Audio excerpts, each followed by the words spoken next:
Well, so we're having all that. We hope that you enjoyed it as well. But Mama V is also here with the newspapers as always. We're news people. We'll also get to have some time to talk about lifestyle, etc. Mama V, good morning to you. Yeah, good morning. They say you look better when you smile. Yeah. So, you know, yeah. You know, sometimes you just got to smile. Somebody was asking me, when is the best time for you to give a motivational message? I said Mondays. Because many of the times when we're making entry from Friday into the weekend, we seem to think that we're going to have a great weekend, and sometimes it's just dotted with a lot of issues, and then the up and down running for either the family or your personal issues or friends or work. Sometimes you're just stressed and you wish you could just call your company, you call your workplace and just tell them that, you know what, I'm not feeling well, even though you are perfectly all right. Yeah, so I agree with you. You need something to pick you up on Mondays. Right. Yeah. Well, good morning to you, Antoinette. You're in Romford, UK. And then also Elise Couture, the one who is always designing for me. Good morning to all of you. We designing hope that for you on Fridays. Yes, on Fridays. I like her cuts. Yeah, she's very good. She's very good. Yeah, but this, you know, this is again made in Ghana. Yeah. Auntie B did this. Wow. Smart clothing. I thought one of those Dorothy Perkin dresses or something. No, this was made right here in Ghana. Yeah, that's good. She's got good eye for fabric choices too, and her cuts constantly. I like her finishing. Yes, she's good. Has a good way of fitting you. Yeah, I know. Big ups if you're a local designer and you're doing good things in Ghana. We celebrate you this morning. Let's do the newspapers. But Roland, one of the things that you know, a bit unbelievable that happened over the weekend was this tomboy, bulldog or xylophone, whatever, brouhaha at Champs, the Paloma Hotel. I heard that on social media and follow through to the Vera website. It's also on myjoyonline.com. And I couldn't believe. I thought she was but there should be something beneath that, or something that may have precipitated all this. Definitely. They say this was long in coming. And so, you know, because we were there, Roland, we were there at this, so we kind of have an exclusive on this. We will deal with this matter properly here on the show this morning. What you see on your screen is a scuffle, really, that happened at the Paloma Hotel. This was on Saturday night. And allegedly, Bulldog has stormed the venue where Stonebwoy was going to perform, because one of his boys was as we're talking, we can have the sound up so that our audience also gets to see. Okay. The atmosphere was very tense and chaotic as followers from the two camps, that's Stonebwoy and Bulldog, confronted each other in heated arguments, raising tempers. According to Stonebwoy, he was at the event to lend support to his friend Kelvin Boy, only to be attacked by men sent by Bulldog without any provocation. This was few minutes before he mounted the stage to perform. He has been recounting the incident to JoyNews entertainment host Becky. We're chilling in the room like we are chilling, you know what I mean? And then we heard a bang and all this pasa and the cursing and everything I go on. So I sent my little brother to go into my car to bring me, you know, my clothes or something so I could change or anything. Oh, and then he met the fracas. They hit him on the lips, took my car key, sat in the car to speed it up. If not for my... So that's Stonebwoy. Well, so we'll be discussing all this, we right? will. There's so the little boy that he talks about, his little brother who was sent to this vehicle festival. He also shares his experience with us. So we'll bring all the angles. Comprehensively. Comprehensive, exactly. All the people that witnessed this incident as well. But people will tell you that once they signed on Shatawale, this was kind of coming. There was something also that perhaps triggered this that we're told happening at the University of Ghana, Legon, also on Saturday, where Stonebwoy performed. And apparently, before he mounted the stage, there was an order for them to remove everything that was xylophone branded. Okay, so there was an order from who? Stonebwoy's management? Exactly, that's what we hear. That is what is out there. To the extent that people in the crowd that were wearing xylophone branded t-shirts were asked, they were asked to turn the shirt around. So wear it inside out so we don't see And so we're told that somehow this is where all this is coming from. But the bigger picture is the fact that it was almost impossible to sign two big artists who were kind of rivals in the game. Is that so? On the same, I don't know. I mean, the big records around the world, they don't sign. Yeah. But the point is that I have asked this question: what exactly is Xylophone doing for these artists? I mean, what's the? Do you understand exactly what they're doing for them?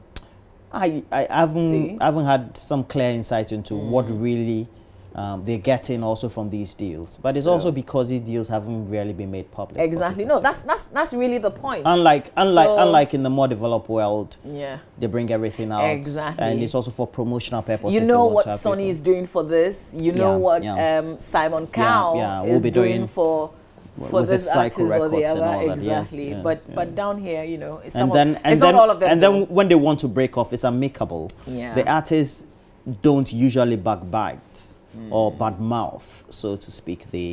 But how do you, if you have a contract with someone, how do you storm a venue where he's performing to say that physically give me the car, even if the car was yours? Like if you bought the car, do you do that? Stoneboy is a very gentle guy. So when I heard the thing, I was surprised. He says they want to kill him. Stoneboy, they won't kill you. They won't kill you for us. It won't happen.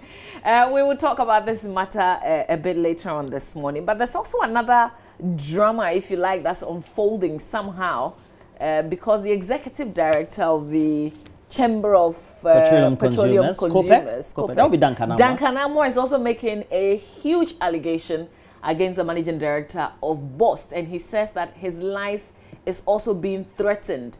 Allegedly, he's been given 3 days, and so we will get into that matter. Fortunately, he's speaking to us here on the AM show. He's speaking to us live on the show. He is speaking to us live. That's a great one, here too. On the AM show this morning, except that we can't tell you where. It could be here live on the show, as in physically here on the show, but that's for you to wait to see how we do this. And we have many conversations to come, but let's do the newspapers, Roland. Yeah, okay. There was one I saw about traders, etc., being evicted around the president's that's another house. drama, isn't it? Yeah. So I was wondering, I said, what was happening? But I really didn't have insight into the news. I tried to get snippets of it, but maybe today. There's a statement that's out, and then there's a reaction to that statement. We will bring the two side by side before we wrap up on the paper review. All right. And the online review as well. So can I start with the Ghanaian Times? Please, so we start with the Ghanaian Times. It has on the front page, it's official. Ghana's population hits 29.6 million. Hey, we are like 30. Mamavi contributed two boys to that population over the period. We know that we have a certain growth rate, so it's coming from the statistical service. Yeah. No wonder Mamavi has decided to put a break on the constant constant birth rates of the population around her area. So that's the fear. There was a rigorous campaign, I think about 2 or 3 years ago, for families to cut down on the number of babies they bring to Ghana, particularly. If you're doing it elsewhere, that's fine. But once in Ghana, because they said we're becoming a bit overpopulated. What do you think is a normal number for a couple? I don't know. The pastors typically do 4. And since we look up to them... No, but the pastors, they are rich. They get a lot of money from the congregants. So. But do you realize that they are almost doing 4? Yes. They're almost... It's because almost they have more than enough. Like 4. Most of them, their children also are abroad. So but there was a certain trend some time back where people were also doing 3. Yeah. And it looks like now people are beginning to do 2. I don't know if 2 is very popular. Well, but I think 3 is... I'm a 2 man. 3 is the I'm a 2 man. Yeah? 3, I think 3 is people I'm a doing 2 3. man. But I don't know. I mean, especially when you have the number of children is when you have issues of low sperm count and all that, so it helps. Is that your problem? You have an issue? Yeah. We should discuss it someday. Yeah, maybe one of the Fridays. Yeah. If a man is the source of low sperm count and so cannot impregnate a woman, maybe we can talk about it. I don't understand you. You have 2 children. Yeah. And you have low sperm count. Well, it can always That's why you can't go for a third. Is that what you're saying? Medically, yes. Oh, but if you're serious about it, if you really want to do a third, there's always a way out. I don't want to do a third for today. God heard my prayers. Can I read? Continue, so the statistical service is indicating that our population is now hitting 29.6 million. So we do 17. So we do 17 page the 17th page of the Ghanaian Times, and it says Ghana's population is now estimated 29.9 million or 0.6 million, up from the 24.4 million officially recorded during the 2010 population and housing census. Mavi and I, we contributed 4. I'm sure she will do a third, so that'll be 5 between. Pension baby. That's 5 between the two of us. And well, David Combat of the Statistical Service, who is the chief statistician, though, is indicating to the Ghanaian Times. I love the story this morning. Maybe we can have a great comprehensive discussion on this, let's say during the week especially. He said the country's population growth rate is at an estimated 2.5% annually. So it means that 29.6 million Ghana cedis is going to grow by some 2.5%. So okay, so I'll try and do the maths quickly for you. Adding that an estimated 38.8% of the population is apparently made up of the youth. So the political parties, take notice. We have 29.6 million. And if you want to look at, well, those from age 0 to, let's say 18, many of them, 36% of this population is made up of young people. So the adult population mainly is made up of young people, if I can just do my estimations. And Ghana's population apparently has also grown by more than 23 million people when the population was estimated at less than 6 million at independence. Other indicators from the UN Population Review report indicated the life expectancy for females is better than males. And so Mamavi is expected to live longer, that is currently, at age 64.2 years, and that of me, for example, averagely 62.1 years. And fertility rate of women is now 3.8 children per woman. So Mama V, you're right. We're hovering between 3 and 4 per woman. Okay. Averagely. Okay. Yes, even though we have people who go above, etc. Yeah. I think the advocacy was for people to do 2. To make up for, yeah. But some, okay, I'm not going to go there. For me, so the chief statistician is saying that the whole catch is that we have a population, youthful population of some 38.8%. Wow. Now, if you have to take a constant look, you look at the demographic and know that from 1 to 18, they are children, then it means that the youthful population of 38.8% is something we have to take a look at. So it means that our population is very youthful. Yeah. And okay, KB Asante laid to rest. May he so rest in peace. Contributed enormously. The story is on page 15 of the Ghanaian Times. Then we also have government to install 200,000 solar systems to power households, commercial and government facilities. That's a good one. All right. And then the national security engaged traders, shop owners before eviction, and that story is on page 18. This also has to do with the president's residence at Nima. Yes. Okay. And the story says that the government has justified its decision to evict traders and shop owners around the private residence of the president at Nima here in Accra. And National Security on Friday had given the traders a 1-week ultimatum to vacate the area after compensating them with amount ranging from between 3,000 Ghana cedis to 10,000 Ghana cedis. And the place had been declared a security zone after President Akufo-Addo emerged winner in the 2016 general elections. That's a good one. So that's it. At least they got some. Well, it's not for me to question whether it's a good one or not. The back page of the Ghanaian Times has Ifeanyi Kwanta Hospital's maternity ward is in a deplorable state. Oh, always has been. Yeah. Always. Okay, you know that very well. Yeah. So always has been. And this Mamavi's memory and recollection is from the colonial days, and you can see that even which in one's this that? model. Ifeanyi Kwanta. Which one is colonial? That was when I was at Sky. Yeah, I know, right? I mean, it was. I mean, even though that was long ago, it's still the same. And it's it still means the that nothing. same. It means that nothing has improved. Exactly. Is it that their lift is broken, and they have to physically carry women who are in labor or who are suffering one way or the other too. It's always been something like that. Well, we need Kwame Boateng there to do another expose. It's a shame that media has to come in, you know, before government try to do something. Before something is done. Yeah. But there are, apart from government, there are people who also can't afford to offer help. You know, it shouldn't always be because. But government is supposed to build the facility. Of course, government must maintain the facilities. I totally agree with you. And Afian Kwanta it's not like a small clinic. That's a big facility. That's a referral center. I mean, it's like a Kolibu or a Konfanochi teaching hospital. And it's such a shame. Or a Cape Coast Regional Hospital. Exactly, the last place if you're in the Western region, that's the biggest facility that you can be referred to. And if you come there, that place is your last stop. And you are still not safe. Yeah. We're in trouble. It's horrible. Wear Ghana Month has been launched in Accra. That's a good one. All right, let's do the Daily Graphic newspaper. And it's a bit refreshing, front page of the Daily Graphic newspaper, because the police has made some arrests. And it's a drawing of the men who have been grabbed. And the headline says, grabbed, kingpins in robbery cases in police custody. There's a link between the Royal Motors robbery incidents, apparently, and the one that happened also in Tema, the cashier. Remember the Lebanese who was shot and killed in the process. So they've arrested some people, and also the Kwabenya cell break. A number of arrests being made. You can read details of that story on page 3 in the Daily Graphic newspaper.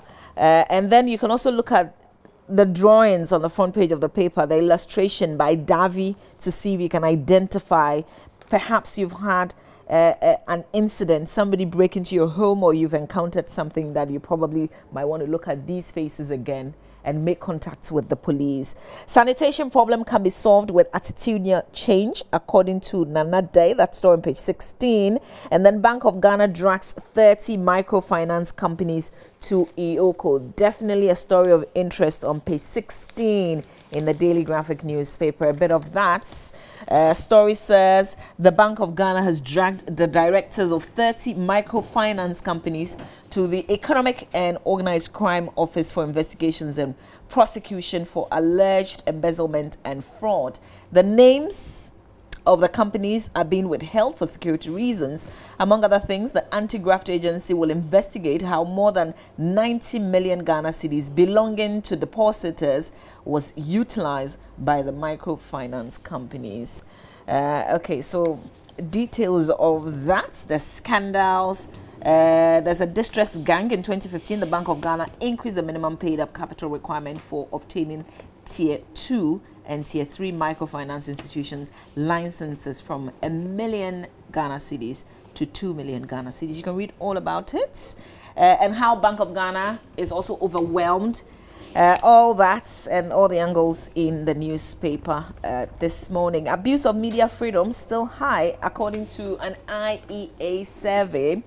It says today the enormous freedoms and independence of the media guaranteed by the Constitution under Chapter 12 have led to the growth of the media in number and substance. However, there are concerns about how much media freedoms and independence have been or are being abused. You can read about this story as well. Center spread, 55 individuals, organizations honored at Farmer Awards. Okay, so details of that and the pictures in the center spread of the Daily Graphic newspaper. Back page, consuming bushmeat does not cause Lassa fever. Dr. Opoku Edusei declares at Graphic Departmental Games. It says that the medical director of Tema General Hospital has debunked public assertion that consuming bushmeat, including rodents, will infect them with Lassa fever, leading to their possible death. And according to Dr. Opoku Edusei, Lassa fever could only spread or affect people when their foodstuffs were contaminated with feces and urine of infected rodents.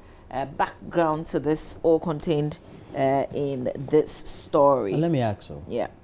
Sometimes I hear they use the feces of the akrantia to do soup. Yeah, to do the soup.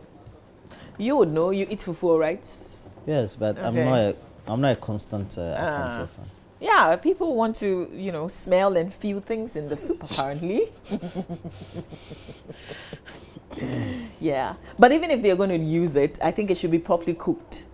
Yeah. I guess that's the secret. If it's properly cooked, then you shouldn't have problems. But why would you want to eat feces? Yeah. I don't know. Well, let's look at the Daily Guide newspaper. It has on the front page, alarm blow over Ibrahim cars at airport. The story is on page 3 of the paper. We also have Nana pledges more solar. Baumia rejects killer Hajj fare. And that story, let's try. They're not increasing the, I mean, that's all it means. They're not going to increase the fare from what was experienced last year. Oh, okay, so that's it. That's it. Yo, are the fares constant on the international? I don't know, but in Ghana things go up. Yeah, so I'm wondering why is it that it's not going to go up? So government is going to bear the cost. I don't know. Fuel. Fuel is at a constant rate. It's always government arranged, so there can't be something done. Yeah, so if they say it's not going to go up, they know how to. It's true. Yeah. It says Justice Apple must go. The Daily Guide and their tablet. Is it because of the ruling that sort of overturned? But why? He's a Supreme Court justice, right? So who decides to let go of a Supreme Court justice or to? Well, I guess maybe they're calling on him privately to. Oh, what kind of pressure is to it? resign? Is there Alliance for? Oh, this one is a new one. ASEPA. They are called Alliance. It has nothing to do with. No. This one is it's a pressure group. It says Alliance for Social Equity and Public Accountability, a human rights group, is advocating for Supreme Court Judge Justice Yawapo to resign from the bench for his poor handling of the findings against embattled businessman Alfred Agbesi Woyome. According to the group, it is unfortunate for a judge of his repute to deliberately ignore the basic principle of natural justice to give an accused person a fair hearing. Where are they coming from? Is that how you sack a judge?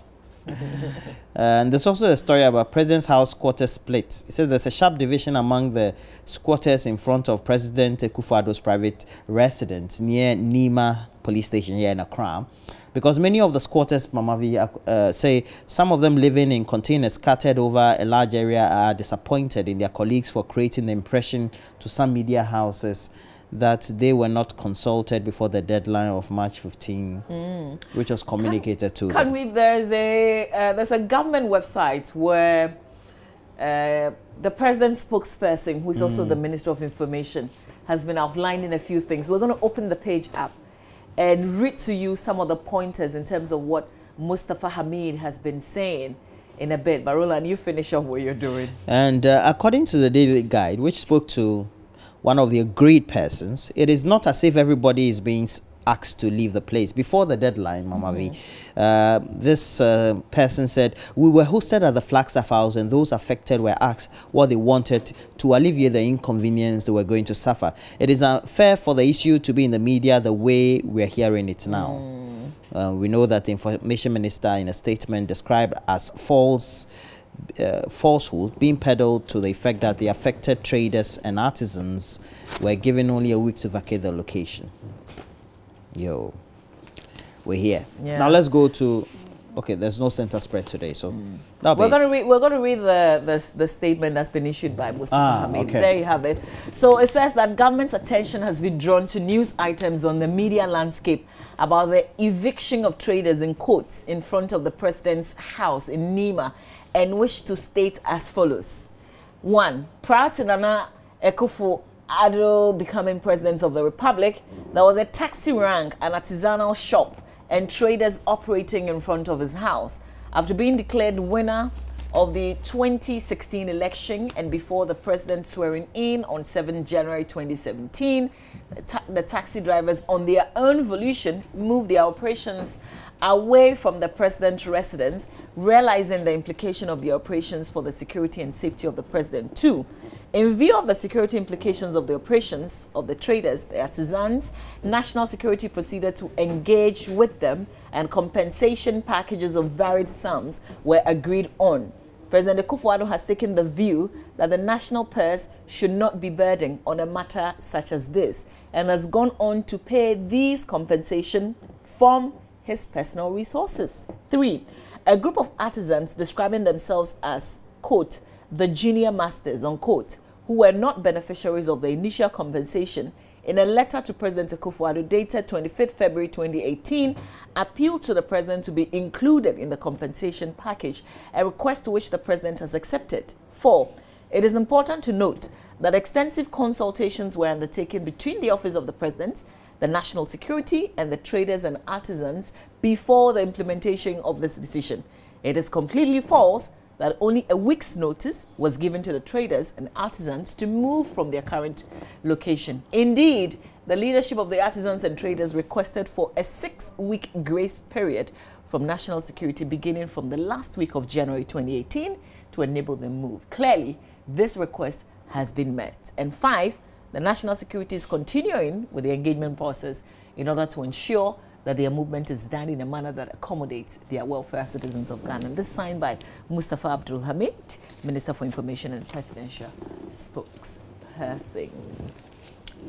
Okay, so you can, you can have your own the interpretation conversation from there. We tell you what it is and who has said what, and the rest is for you.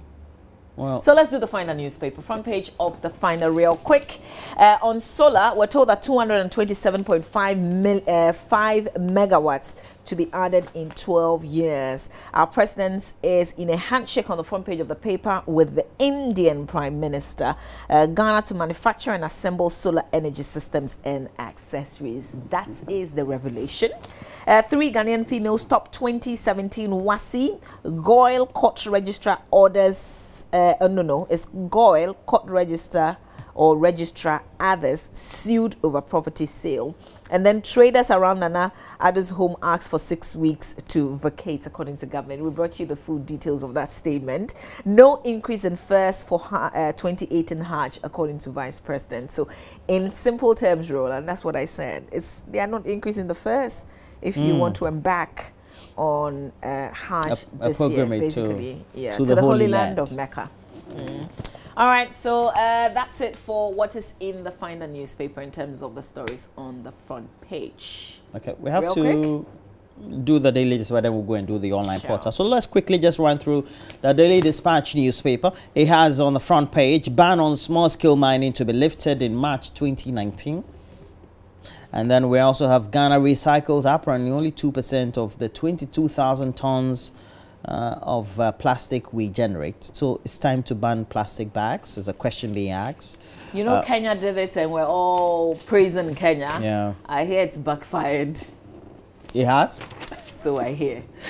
Okay, and it says, well, the Australian High Commissioner, he was in the news some 3 or 4 weeks ago, taking a picture of an alley around his place that had been dirty, choked, etc. Filled with rubbish. And quickly the sanitation minister ordered some waste companies or people to go and clean. Shouldn't we all be doing that? Yeah, well, I think we need. So we post the filth. Haven't we been doing that? No. I mean, just as in post it so that sanitation minister can make an order for it to be cleared. Well, that's all I'm saying. We have to see what's making headlines on myjoyonline.com before we make way for sport. But let's read a few of your messages. Just when I open your message to read, Munkaila inside Techiman says you don't read this says message. I don't read it. So that's all you sent. And today I'm reading your message. Salia Munkaila inside Techiman fiasco. I've read your message. This one says, Happy New Week to all. Abdullah Abdul Razak, General in Lama Shegu in Tamale, always sending us message. Yeah. This one says, the Vice President said there will be no increment on the Hajj fare this year. The government will maintain the same fare as last year. The question is, will it be? Well, let's wait to see what happens. Tanko Abubakar Shukura sending that message. This one says, somebody says we are shining. Well, thank you. I pray the Lord gives you strength to continue a good job. From Amofa Eric in Cape Coast. Eric, thank you so much for your prayers. Here's another one that says, oh, you're sending us something. Okay, but you don't include your name, so I can't mention your name there. Emilia in Aswasi sends a bit of a long one. It is sad, but is it true that if you want to know the real behavior of a man, give him power? I see where you're going with this. Thank you very much for your message. Let's quickly see what's making headlines on myjoyonline.com, Roland. Okay, so let's go to myjoyonline.com. We have NCC intensifying tax education in the Ashanti region, and we know that we're told there's a director of the NCC in the Asante Akim South municipality. Yeah, intensifying the public education on tax in order to increase public compliance to boost revenue mobilization for the country. Bright Simmons writes, Ghanaian culture is being remade by a subculture of entitlement. And it says Ghana could rank in the top 20 if a global risk index was built on online fraud, bridal scams, maritime crime, drug trafficking, people trafficking, etc. Writes Bright Simmons. I agree with him. Well, Marvin, this one... Ghana to ban shisha, electronic cigarette by June. They say a lot of people are now involved in this electronic cigarette a lot more than the physical one. I'm told that based on the literature I read, the electronic cigarette is better than smoking, the tobacco itself. Well. Okay, let's quickly do this. Air safety in danger. GCAA partly blamed for Starbull crash. Also, 11-member Finance Ministry Advisory Board inaugurated. Real quick. Indigenous banks need support to thrive. Bako tells government. U.S. ambassador urges respect for homosexuals. Says there are far more gays in Ghana. That's quote. There are far more gays in Ghana. Yeah, but what's their interest really? Like, why are we always talking about gays? Let's move on. Akufo-Addo pledges to prioritize Ghana's solar energy. And there are a lot more stories when you go on myjoyonline.com that you can always catch up. Bismarck Afo Japon sends us a message. Good morning, and good morning to every person that has sent us a message that we haven't been able to read. We will definitely share it. One of the things we're doing today is to bring you excerpts of a Hotline documentary that airs later this evening.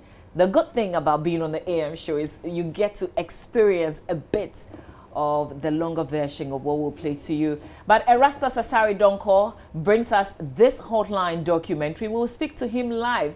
It's about, some doctors also realizing that children, toddlers are being brought to the various hospitals with broken skulls, fractured skulls and things like that. So people are subjecting their little children to some form of torture. Yeah, torture will be the word. So they're having concussions. A heartbreaking one. Yeah. It's a very heartbreaking one. We'll bring you excerpts of that, and we'll join Erastus Asari Donko live from Kumasi this morning. So stay with us. Lots of conversations to come, but first, we'll bring you sports.